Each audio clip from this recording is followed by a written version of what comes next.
सन है गुल प्लाजा में जाम बहक अफराद की तादाद 28 हो चुकी है। 81 लापता हैं। कराची में आग से मुतासरा गुल प्लाजा में सर्च ऑपरेशन भी जारी है। इमारत का 40% से ज्यादा हिस्सा गिर चुका है, जबकि बिल्डिंग का बाकी ढांचा किसी भी वक्त गिरने का खदशा है।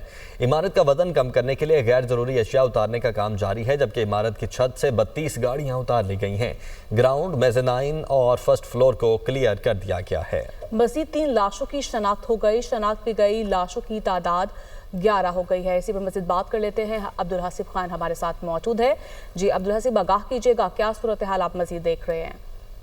देखिए जी, गुल प्लाजा की बात करें, वहाँ पर तो रेस्क्यू का काम इस वक्त भी जारी है। फ्रंट वाली जो साइड है एमिजना रोड पर, वहाँ से रेस्क्यू के एहलकार एक बार फिर इमारत में दाखिल हो चुके हैं, जबकि अगले हिस्से पर जो छतें गिरी हुई थी या मलबा गिरा हुआ था उसको हटाने का काम जारी है। अब से कुछ देर कबल डिप्टी कमिश्नर जुनूबी जावेद नबी खोसो साहब से हमारी बात हुई। उनके मुताबिक आज जो है वो कोशिश ये की जाएगी कि जो मलबा है अगले हिस्से में, वहाँ से मलबे को हटाकर जो इमारत का वस्त है वहाँ तक रसाई मुमकिन बनाई जा सके। साथ साथ उनका ये कहना था कि जो मकामात जिनको चेक किया गया है वो तो क्लियर कर दिए गए हैं, लेकिन अभी भी जो है वो 2 ऐसे मकामात हैं जहां तक रसाई रेस्क्यू टीमों की नहीं हो सकी है, जिसमें एक अगबी हिस्सा है और एक जो एमिजना रोड वाली साइड का हिस्सा है वो है।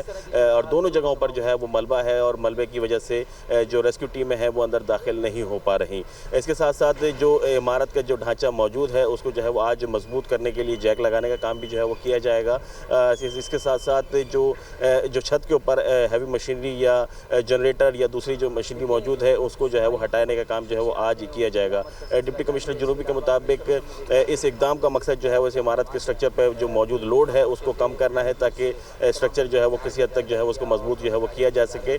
इसके साथ साथ जो हमारी बात हुई है यहाँ पर रेस्क्यू एहलकारों से, वो ये कह रहे हैं कि जी आज के दिन में जो मरकज़ है यानी इमारत के जो वस्त है वहाँ तक मलबा हटाने के बाद जो है वो एक बार फिर रेस्क्यू टीम में अंदर दाखिल होने की कोशिश करेंगी। लेकिन इस वक्त जो सूरत हाल है कि छतें एक के ऊपर एक गिरी हुई हैं और किसी भी तरह से जो है वो अंदर जो है वो एक्सेस नहीं हो पा रहा है और मलबा इस कदर ज़्यादा है और इसके साथ साथ जो इमारत का ढांचा है वो बहुत बुरी तरीके से मुतासर हुआ है।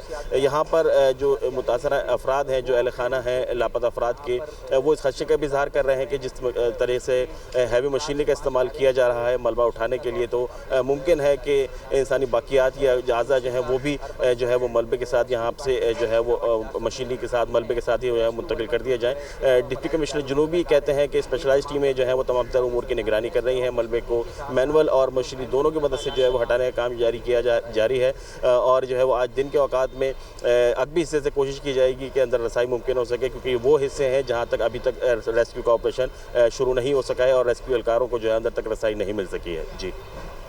जी बहुत शुक्रिया आपका।